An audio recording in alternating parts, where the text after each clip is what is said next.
वाह बेटा वाह। लोग तो आपको ये बोलेंगे ही जब आप Amazon पे रजिस्टर करके 23,000 के फ्री बेनिफिट का फायदा उठाओगे, पर आखिर Amazon पे रजिस्टर किया कैसे जाए। वेलकम टू द सीखो official show off Amazon seller guide. और आज की वीडियो में हम सीखेंगे कि Amazon पे रजिस्टर कैसे किया जाए। सबसे पहले आपको गूगल पे आके सर्च करना है सेल ऑन Amazon।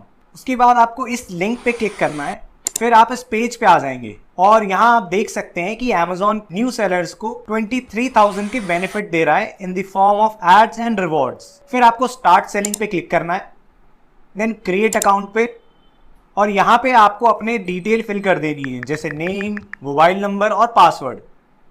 फिर आपको OTP वेरीफाई कर देना है। फिर Amazon आपसे ईमेल आईडी और पासवर्ड मांगेगा जिसमें आपको एक फ्रेश ईमेल आईडी डालनी है और पासवर्ड आप सेम डाल सकते हैं। फिर आपको वापस से अपना मोबाइल नंबर और OTP वेरीफाई कर देना है। देन आ जाएंगे हम हमारे नेक्स्ट स्टेप पे जिसमें आपको अपना GST नंबर डालना है और यहाँ पे आपकी GST की सारी डिटेल्स आ जाएंगी जो आप चेक कर सकते हो।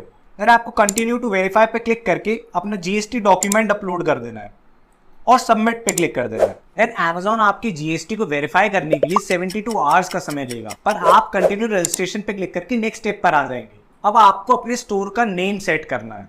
ये नेम जरूर नहीं है कि वही हो जो आपने अपनी फर्म का नेम रखा है या आपके GST नंबर पे लिखा हुआ है। ये नेम एक अट्रैक्टिव नेम होना चाहिए, या आपके स्टोर का नेम होगा, या फिर ये नेम आपके ब्रांड का नेम भी हो सकता है। जैसे कि मैं एग्जाम्पल के लिए एक टॉय स्टोर बना रहा हूँ, तो मैं इस स्टोर का नाम ड्रीमलैंड टॉयज रख रहा हूँ। फिर आपको सेव एंड कंटिन्यू पे क्लिक करना है। अब यहाँ पे आपका GST सर्टिफिकेट में मेंशन्ड एड्रेस लिखा हुआ आ जाएगा।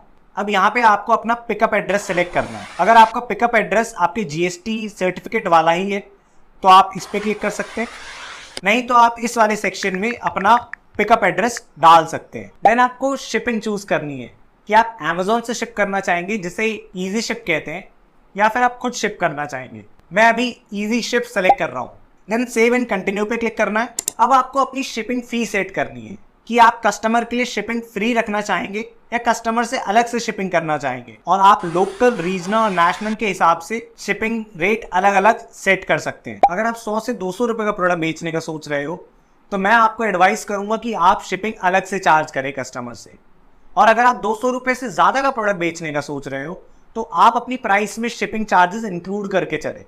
मैं अभी फ्री शिपिंग रख रहा हूँ। अब आ जाता है लास्ट स्टेप पे जो है एडिंग बैंक डिटेल्स। आप यहाँ पे अपने सेविंग्स अकाउंट का भी बैंक डिटेल्स डाल सकते हैं, पर मैं एडवाइस करूंगा कि आप स्टार्टिंग से ही करंट अकाउंट की डिटेल्स डालें। बैंक डिटेल ऐड करने के बाद आप सेव एंड कंटिन्यू पे क्लिक करेंगे। देन आपको अपने प्रोडक्ट कैटेगरी का टैक्स रेट इंसर्ट करना है। हर प्रोडक्ट कैटेगरी पे अलग अलग टैक्स चार्ज होता है। जैसे फैशन एंड अपीयरल में 5% होता है, इलेक्ट्रॉनिक्स में 18 से 28% होता है। वैसे ही आपकी कैटेगरी का जो टैक्स स्लैब है आप वो यहाँ पे इंसर्ट कर सकते हैं। मैं यहाँ पे अभी 5% डाल रहा हूँ। और अगर आपको अपनी प्रोडक्ट कैटेगरी का टैक्स स्लैब नहीं पता है तो आप गूगल पे सर्च करके भी देख सकते हैं। देन Amazon आपको 2 स्टेप वेरिफिकेशन एनेबल करने बोलेगा, जो आपको फटाफट कर देना है। 2 स्टेप वेरिफिकेशन के बाद आप Amazon पे प्रोडक्ट लिस्ट करके सेल करने के लिए रेडी है। अगर आपको ये एपिसोड पसंद आया तो अपना वैल्यूएबल फीडबैक जरूर से शेयर करें, और मैं मिलता हूँ आपको नेक्स्ट एपिसोड में।